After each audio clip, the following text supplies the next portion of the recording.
আজকের রাজনীতিতে সৎ মানুষের জায়গা কতটা সংকীর্ণ হয়ে গেছে জানেন?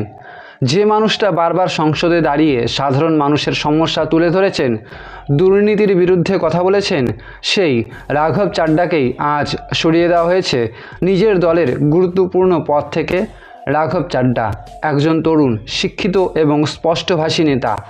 তিনি রাজ্যসভায় শুধু রাজনীতি করেননি, তিনি মানুষের কথা বলেছেন। মুদ্রাস্ফীতি, বেকারত্ব, সাধারণ মানুষের কষ্ট সব কিছু তুলে ধরেছেন নির্ভয়ে। কিন্তু আজ সেই কণ্ঠস্বরকেই চুপ করানোর চেষ্টা চলছে। আম আদমি পার্টি তাকে রাজ্যসভার ডেপুটি লিডারের পদ থেকে সরিয়ে দিয়েছে।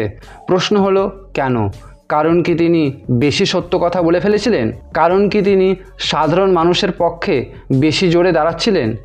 আজকের এই সমাজে যেখানে চুপ থাকা মানুষের মূল্য বেশি, সেখানে যারা সত্য কথা বলে তাদের জায়গা ক্রমশ ছোট হয়ে যাচ্ছে। রাঘব চাড্ডা হয়তো আজ পদ হারিয়েছেন, কিন্তু তিনি মানুষের হৃদয়ে নিজের জায়গা হারাননি। ইতিহাস বারবার প্রমাণ করেছে, ভালো মানুষদের হয়তো সাময়িকভাবে থামানো যায়, কিন্তু তাদের কণ্ঠস্বর কখনো থামানো যায় না। আর প্রশ্নটা এখন আমাদের, আমরা কি সেই কণ্ঠস্বরের পাশে দাঁড়াবো, নাকি চুপ করে দেখব সত্যকে হারিয়ে যেতে?